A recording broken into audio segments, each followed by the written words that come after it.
Hello, Dhani's വേൾഡിൻ്റെ പുതിയൊരു വീഡിയോയിലേക്ക് എല്ലാവർക്കും സ്വാഗതം. ഇന്ന് നമ്മൾ വന്നിരിക്കുന്നത് ഹെയർ ബാൻഡ്സ് മേക്കിങ്ങോ ഹെയർ ബാൻഡ്സ് കളക്ഷനോ ഒന്നുമല്ല. നമ്മളൊരു വീഡിയോ കണ്ട സിമ്പിളായിട്ടുള്ളൊരു ഫേസ് പാക്ക് ഒന്ന് ട്രൈ ചെയ്യാൻ വേണ്ടിയാണ്. ഈ ഫേസ് പാക്ക് എല്ലാം മിക്കവാറും അപ്ലൈ ചെയ്യുന്നത് നല്ല വെളുത്തിട്ടുള്ള ഫേസിലായിരിക്കും. അപ്പം എല്ലാവരും കമൻറ്റ് ചെയ്യുന്നത് കണ്ടിട്ടുണ്ട്, അതായത് ഇന്ന് കറുത്ത ഫേസിലൊന്ന് അപ്ലൈ ചെയ്ത് കാണിക്കുമോ എന്നുള്ളത്. അപ്പോൾ ഞാൻ വിചാരിച്ചു എന്നാൽ അതൊന്ന് ട്രൈ ചെയ്ത് നോക്കാം എന്ന് വിചാരിച്ചു. അതുമല്ല, നമ്മൾ ഈ ഫേസ് പാക്ക് ഒന്നും ഒറ്റ യൂസിൽ നമുക്ക് റിസൾട്ട് അറിയുമെന്ന് തോന്നുന്നില്ല. 2-3 പ്രാവശ്യം നമ്മൾ യൂസ് ചെയ്താൽ മാത്രമേ നമുക്ക് നല്ലൊരു റിസൾട്ട് നമുക്ക് കിട്ടത്തുള്ളൂ. ഫസ്റ്റ് യൂസിൽ ചെറിയൊരു ഡിഫറൻസ് കാണുമായിരിക്കും, അല്ലാതെ നമുക്ക് അങ്ങ് വെളുത്ത് പാറത്തൊന്നുമില്ല ഒറ്റ യൂസില്ല. അപ്പോൾ നമുക്ക് ഈ സിമ്പിളായിട്ടുള്ളൊരു ഫേസ് പാക്ക് ഒന്ന് ട്രൈ ചെയ്ത് നോക്കാം. അപ്പോൾ നമ്മുടെ ഫേസ് പാക്ക് ഉണ്ടാക്കുന്നതിനായിട്ട് നമുക്ക് കടലമാവാണ് ആദ്യം വേണ്ടത്. ഞാൻ ഇവിടെ 2 സ്പൂണ് കടലമാവ് എടുത്തിട്ടുണ്ട്. അതിലേക്ക് 2 സ്പൂണ് പാൽ കൂടെ നമുക്ക് ആഡ് ചെയ്ത് കൊടുക്കാം. എന്നിട്ട് നന്നായിട്ട് നമുക്ക് മിക്സ് ചെയ്ത് നമുക്ക് നമ്മുടെ ഫേസിൽ അപ്ലൈ ചെയ്യുന്ന ഒരു കൺസിസ്റ്റൻസിയിൽ ആക്കി നമുക്കത് എടുക്കണം. നമ്മൾ 2 സ്പൂൺ കൊണ്ട് നമുക്ക് ഇത് പറ്റുന്നില്ലായിരുന്നു. അപ്പം നമ്മൾ ഇച്ചിരി കൂടെ പാലൊഴിച്ച് ഇച്ചിരി കൂടെ ഒന്ന് ലൂസാക്കി എടുത്തിട്ടുണ്ട്.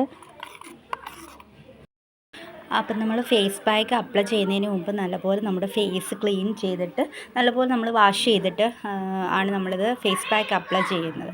അപ്പോൾ നമുക്ക് ഫേസ് പാക്ക് ഒന്ന് അപ്ലൈ ചെയ്ത് നോക്കാം. അപ്പോൾ നമ്മുടെ കടലമാവും പാലും കൂടെ ഉള്ള ഫേസ് പാക്കാണ് നമ്മൾ അപ്ലൈ ചെയ്യുകയാണ്.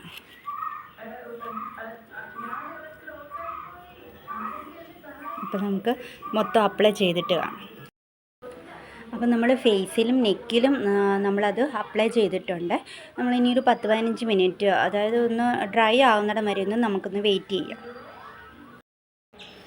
അപ്പോൾ നമ്മുടെ ഫേസ് പാക്ക് ഒരുമാതിരി ഒന്ന് ഡ്രൈ ആയിട്ടുള്ളൂ. ഇവിടെയൊക്കെ നല്ലപോലെ ഡ്രൈ ആയി. ഞാൻ ഇച്ചിരി തിക്കായിട്ടായിരുന്നു ഇട്ടത്, അത് കാരണമാണ് ഇവിടെ അങ്ങ് ഉണങ്ങിയിട്ടില്ല. അപ്പോൾ അതൊന്ന് ഉണങ്ങാൻ ഇത്തിരി കൂടെ വെയിറ്റ് ചെയ്യാനുള്ള സമയമില്ലാത്തതുകൊണ്ട് ഞാനങ്ങ് വാഷ് ചെയ്യുകയാണ്. എന്നിട്ട് നമുക്ക് ഡിഫറൻസ് എന്തെങ്കിലും ഉണ്ടോ എന്ന് നമുക്ക് നോക്കാം. ഇവിടെയൊക്കെ പക്ഷെ നല്ലപോലെ ഡ്രൈ ആയിട്ടുണ്ട്. ഈ ഭാഗത്ത് മാത്രമേ ഉള്ളൂ ഇച്ചിരി ഇതാവാനായിട്ടുള്ളത്, നനവുള്ളത്. അപ്പോൾ നമുക്കൊന്ന് വാഷ് ചെയ്തിട്ട് കാണാം. അപ്പോൾ നമ്മൾ ഫേസ് വാഷ് ചെയ്തിട്ട് വന്നപ്പോൾ ഉള്ള റിസൾട്ടാണിത്. ചെറിയൊരു ഡിഫറൻസ് ഉണ്ട് നമ്മുടെ ഫേസിൽ. നല്ല സോഫ്റ്റ് ആയിട്ടുണ്ട്, സ്കിന്നൊക്കെ നല്ല സോഫ്റ്റ് ആയിട്ടുണ്ട്. ഒരു ചെറിയൊരു ഗ്ലോ വന്നിട്ടുള്ള പോലെ തോന്നുന്നു. അല്ലാതെ എന്നാലും ഫസ്റ്റ് യൂസ് ഇത്രയൊക്കെ റിസൾട്ടേ നമുക്ക് കിട്ടത്തുള്ളൂ. ഇത് നമ്മൾ കണ്ടിന്യൂസ് ആയിട്ട് യൂസ് ചെയ്താൽ മാത്രമേ നല്ലൊരു റിസൾട്ട് കിട്ടത്തുള്ളൂ. അപ്പം ഫേസ് പാക്ക് അത്ര കുഴപ്പമില്ല എന്ന് തോന്നുന്നു. അപ്പോൾ നിങ്ങൾക്ക് എൻ്റെ ഫേസിൽ എന്തെങ്കിലും ഡിഫറൻസ് തോന്നിയിട്ടുണ്ടെങ്കിൽ ഒന്ന് കമൻറ്റ് ചെയ്യണം. അപ്പോൾ നമുക്ക് അടുത്ത വീഡിയോയിൽ വീണ്ടും കാണാം. ടാറ്റാ.